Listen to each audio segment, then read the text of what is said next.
Happy birthday to you. Happy birthday to you.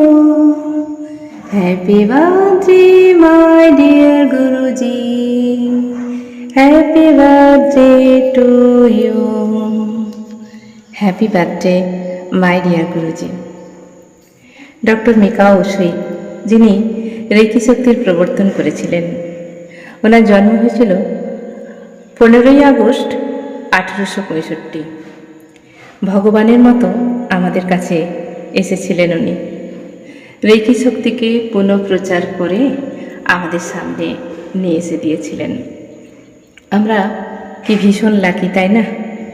এই reiki শক্তি প্রবর্তন করেছিলেন 21 দিন টানা অনাহারে থেকে পরমেশ্বরের ধ্যান করেছিলেন, এবং যখন 21 দিন হয়ে গিয়েছিল তখন তিনি মূর্ছা গিয়েছিলেন, এবং সেই সময় ইউনিভার্সাল রে, লাইট, ইউনিভার্সাল শক্তি ওনার ভেতরে প্রবেশ করেন, এবং তিনি বুঝতে পারলেন যে রেকি শক্তি প্রবাহিত হয়েছে।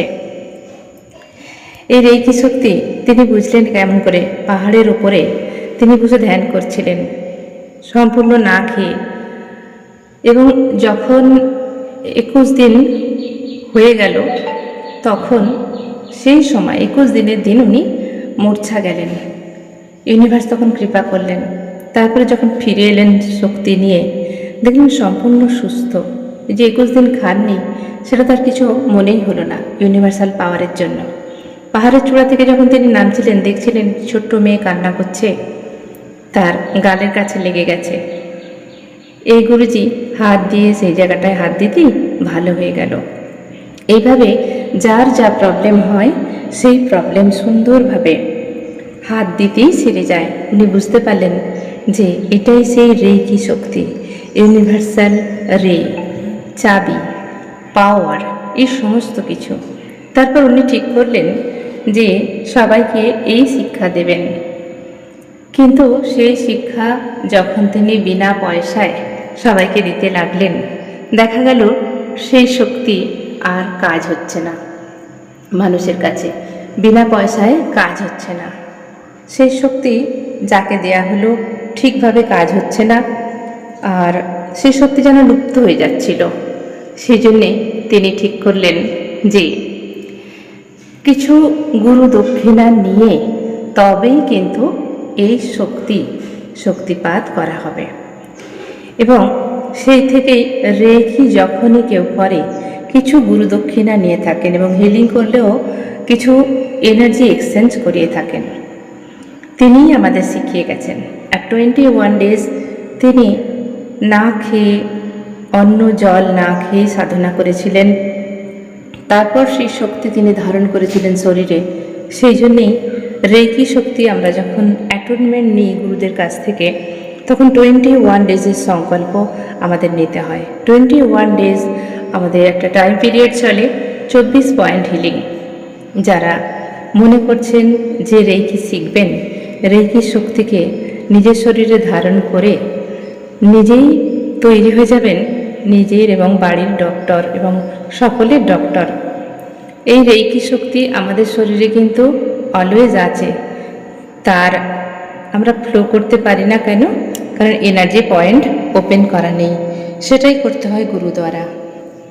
গুরু যখন করে দেয় এনার্জি ট্রান্সফার, এবং সেই চক্রগুলো ওপেন করিয়ে দেয়, হাতের পাম চক্রকে ওপেন করিয়ে দেয়, প্রত্যেকটা চক্রের সঙ্গে অ্যালাইনমেন্ট করে দেয়, তো তখনই কি হয়? সেই শক্তি আমরা ফিল করতে পারি।